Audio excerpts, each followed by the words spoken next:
around day 7, we were transferred from hematology over to nephrology, and that's the kidney specialist. And that's when we were told that Elise had an ultra-rare disease.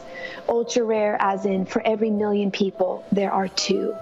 Cameron James would eventually learn that the second person in a million to have the same ultra-rare disease as her daughter was her husband.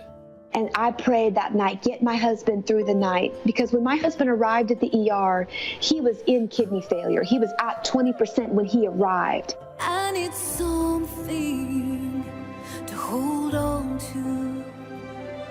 to believe in, to steady my hand. You're going to hear Cameron James tell her story, and you are also going to hear some of her music, like the song that's playing right now.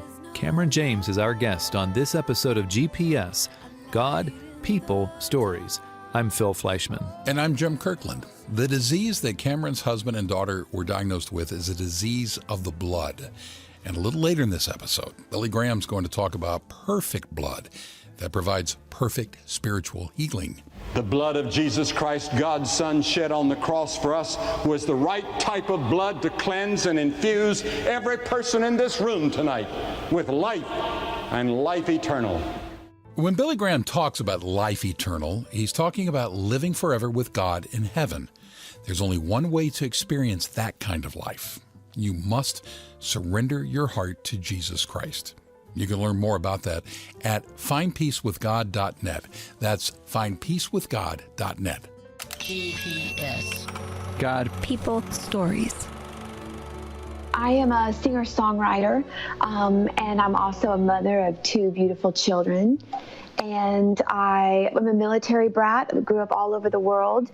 From the time I was 11 to 17, lived in Spain and Germany and Turkey, came back my senior year of high school. I went to Belmont University here in Nashville, Tennessee. I was a music business major and knew I wanted to sing and write music since I was a little girl. Something else that Cameron has known since she was a little girl is the love of Jesus. She began a relationship with him when she was very young. Both my parents were saved early in college, and I just feel like from the time I was born, I have known about Jesus, talked about Jesus, and, I would just say Jesus was a presence that I felt in the home, and I knew I was loved from a very early age. Someone else who loves Cameron James is her husband. They met in college. His first name is James, but no, his full name is not James James. You see, his last name isn't easy to pronounce, so Cameron took his first name as her professional last name. He works in the music business. He works for a company called BMI, and he grew up also similar in a house of faith. James and Cameron had their first child in March of 2011. Her name is Elise. I like to say that our first mountain with Elise was when she was 1 year old. I went and did the routine 1 year checkup with my pediatrician, and Elise was a little bit late in her motor skills, and my pediatrician was like, sweetheart, most kids aren't walking at a year, but most kids are crawling. So let's do an MRI and look and see if there might be more information as to why she's having this developmental delay. That MRI revealed that Elise had been without oxygen at one point before she was born, which caused some brain damage.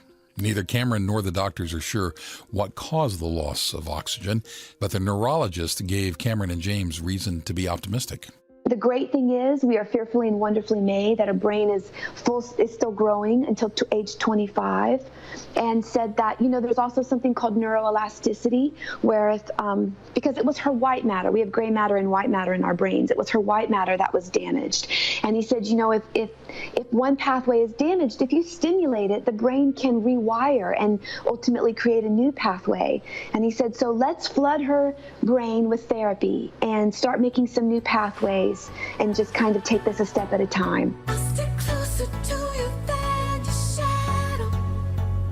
Oh, love, heaven is right there behind you. So don't fear, 'cause I'm here beside you. Along with taking Elise to therapy, Cameron also began reading Bible verses over her. She'd prayed for Elise since she first found out she was pregnant, and she continued praying for her, but now she was doing it out loud. She got physical therapy for the first year, and then at 2 years old, we added in occupational therapy, speech therapy, and you know, the more I allowed people to kind of come in and help us, the more wisdom. Those who seek wisdom will find it. These were people that God had created before the foundations of the world to do good works. And I love that they had knowledge and wisdom about how to work with my daughter, how to help her. And that ended up giving me hope of, like, I started seeing progress. You know, my daughter walked at 2 years old, and things she couldn't do, she started to do.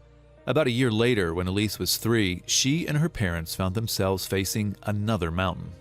She had these bruises, abnormal bruises all over her body. And she started throwing up Sunday night. And I had noticed the bruises on Thursday. My daughter had started a new medication. And originally I kind of had thought maybe this was a side effect, because abnormal bruising was listed as a side effect. And Friday was a little bit more bruising. Saturday, I'm like, something is wrong. On Sunday, Cameron and James called the neurologist at home. He told them to take Elise to the pediatrician first thing in the morning. We arrive at Vanderbilt Children's ER, and, you know, it's probably 8:30 now. And Elise is kind of pale, yellowish, bruising, nauseous. And we are admitted. And within 20 minutes of them doing blood, we are told, we check into the ER, they do a blood panel. And then within like 20, 30 minutes, they come back and say, you're being admitted to hematology. She's going to receive 2 blood transfusions back to back because her platelets were trashed. Her red blood cell count was trashed. Doctors didn't know what was wrong with Elise, but they knew she needed to be admitted. They didn't actually have room for us the first night. So we spent the night in the ER, which was just hell. You know, your kids are crying, and my daughter, when she was getting her infusion, had pulled out her IV. I had blood all over me, and I remember I had walked out to go to the bathroom, and I was walking by a little baby that was crying, and something in me, I was like, you know what? I just started praying over that room, and it was the best thing I could have done in the moment, to get outside of my own trauma and be like, hold on a second, we're not the only ones here. You know, Lord, oh my goodness, we need you to show up. Lord, I know you're here. I know you draw close to the brokenhearted. And my husband and I actually took turns, and he kind of walked around the floor and we just started praying. I wasn't looking for a fight, but the fight found me in the blink of an eye. I was brought to my knees. That praying for Elise and other patients continued for the better part of a week. Elise got down to 20% kidney function. She got so bloated. And it was a painful week because very quickly, it was like we did a bone marrow biopsy that came back negative, did what was called a flow report. They're looking for cancer in her peripheral blood, and there wasn't any.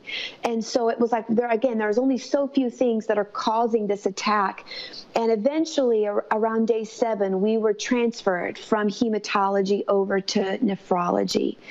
And that's the kidney specialist. And that's when we were told that Elise had an ultra-rare disease. Ultra-rare as in, for every 1 million people, there are 2. And in fact, there was one other case, a little girl from Kentucky, who had been treated at Vandy Children's. And thankfully, that's how the nephrologist was able to recognize it, and also why the medicine was at the hospital. That medicine, known as Soliris, was the only treatment for Elise's disease, which, by the way,